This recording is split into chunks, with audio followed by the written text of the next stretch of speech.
Israel ভূখণ্ডে ইরানের ক্ষেপণাস্ত্র হামলার পর বেশ চটে আছে নেতানিয়াহু সরকার। কিভাবে এর শোধ নেবে তাই এখন তাদের একমাত্র লক্ষ্য। ইরানের সঙ্গে লড়াইয়ে নামতে সাহস না পেয়ে এবার গাজায় যুদ্ধের তীব্রতা বাড়িয়েছে ইহুদিরা। প্রায় প্রতিদিনই নিরপরাধ ফিলিস্তিনিরা প্রাণ দিচ্ছে হায়নাদের হাতে। তবে এবার ইসরায়েলের বিরুদ্ধে শক্ত হাতে মাঠে নেমেছে ফিলিস্তিনের প্রতিরোধ যোদ্ধারা। রোববার বিভিন্ন পয়েন্টে আইডিএফের ওপর ভয়াবহ রূপে তাণ্ডব চালিয়েছে তারা।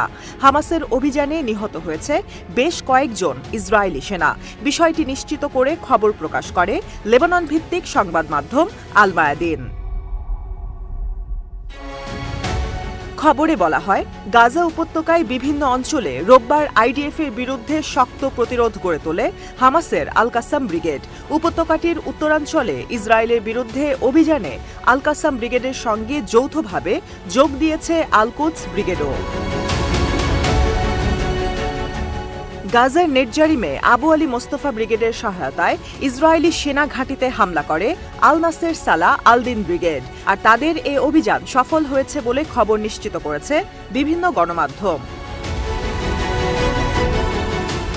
আর এসব দেখে গাজার উত্তরাঞ্চলে হামলার তীব্রতা বাড়ানোর হুঁশিয়ারি দেয় আইডিএফ।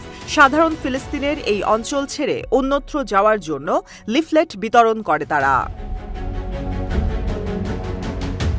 আইডিএফে ১৬২ ডিভিশনের মুখপাত্র ঘোষণা দেয় যে গাজার উত্তরাঞ্চল দখলে জাবালিয়ায় স্থল অভিযান চালাবে তারা।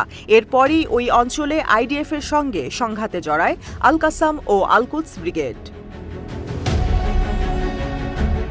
সে সময় গাজার স্বরাষ্ট্র মন্ত্রণালয়ের পক্ষ থেকে ঘোষণা দেওয়া হয় সাধারণ ফিলিস্তিনিদের উপত্যকাটির দক্ষিণাঞ্চলে সরে যাওয়ার। এভাবেই গাজায় দিনভর সংঘাত চলতে থাকে আইডিএফ ও হামাস যোদ্ধাদের মধ্যে, যেখানে সফলতা আসে ফিলিস্তিনপন্থীদেরই। অন্ধকার শেষে আলো একদিন আসবেই, আর শেষ বিজয়ের হাসি গাজাবাসীর মুখেই থাকবে, এমনটাই বিশ্বাস উপত্যকাটির লাখো ফিলিস্তিনির।